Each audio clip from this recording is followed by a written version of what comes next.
Hello साथीहरू, के छ? सबैजना सन्चै हुनुहुन्छ? आज शनिबार मेरो व्रत भने सुख छैन साथीहरू, खाना बनाइदिनै पर्छ। घरको सबैलाई व्रत बस्नु भन्न नमिल्ने। अनि के बनाऊँ भन्ने भयो। बोडी रहेछ, यहाँ बोडी बनाउँछु भनेर बसेको, फेरि यो बोडी पनि बनाउन मन लागेन।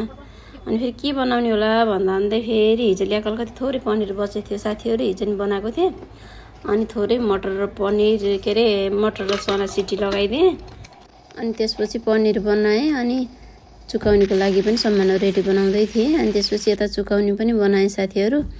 अनि मेरो खानाहरू रेडी भयो, चुकाउनी पनिर खाना रेडी भयो। अनि बेला खुवाएर काम भ्याएर त्यसपछि मलाई नि भोक लाग्यो साथीहरू। 1 बजेतिर त्यहाँबाट रोटी बनाएँ, रोटी खाएँ। रोटी खाएर भ्याउँदा चाहिँ मलाई एउटा सरप्राइज छ के साथीहरू।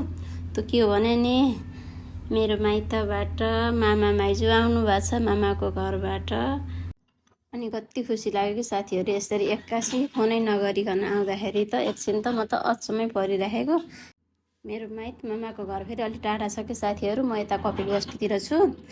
मेरो मामाको घर माइत फेरि चोरमारा हो कि साथीहरू। चोरमारातिरको कोही हुनुहुन्छ भने सबैलाई मेरो आफ्नै माइती जस्तो लाग्छ। कोही हुनुहुन्छ भने यसो म्यासेज गर्नु होला, कमेन्ट गर्नु होला साथीहरू। By by.